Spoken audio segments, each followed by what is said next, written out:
বাবু, আমরা যে জুস খাইলাম না ওইখানে 500 টাকা হয়েছে। 500 টাকা হয়েছে, তাহলে দিয়ে আসো বিল। আমি তো আজকে ক্যাশ নিয়ে আসি নাই।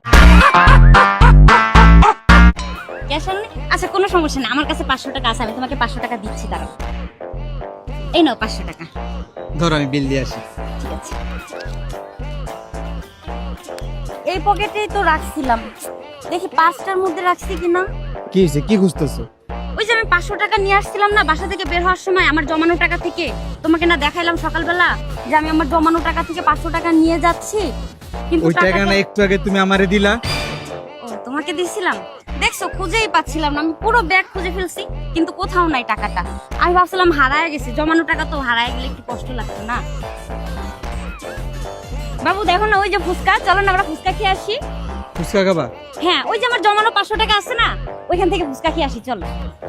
ও শিট বাবু, আমি তো ভুলেই গেছি টাকাটা যে আমি ভিতরে তোমাকে দিছিলাম। জমানো 500 টাকা তোমাকে দিছিলাম, আমার মনেই নাই একদম। আচ্ছা চলো ফুচকা অন্য সময় খাবো। এই যে দেখ, তোর ভাই আজকে বাসা থেকে টাকা নিয়ে বের হয়নি, তো আমার জমানো টাকা ছিল, আমি ওইখান থেকে তোর ভাইয়ের আজকে 500 টাকা দিলাম। মনে কর আমার যদি জমানো টাকাটা না থাকতো তাহলে এখানে একটা ঝামেলা হয়ে যাইতো না। এটা একটা কমন সেন্সের ব্যাপার না, টাকা পয়সা না নিয়ে যদি বাসা থেকে রাখো বের ফোন হয়। রাখো, আসো বাসে আসো।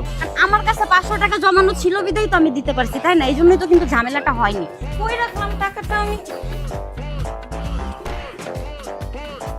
কি হয়েছে বাবু, ঘর দুয়ারের অবস্থা কি লেগা? তুমি আসছো ফিরে এসে বা না, তুমি ঘর দুয়ারের কি অবস্থা করে রাখছো? বাবু ওই যে আমার জমানো 500 টাকা। 500 টাকা? তুই বাইরা বাইরা, তোমার বাসাতে বাইরে আয়, আজকে তোরে বাইরে করে দিই। বাবু বের হবো, তার আগে বলো আমি কি করছি।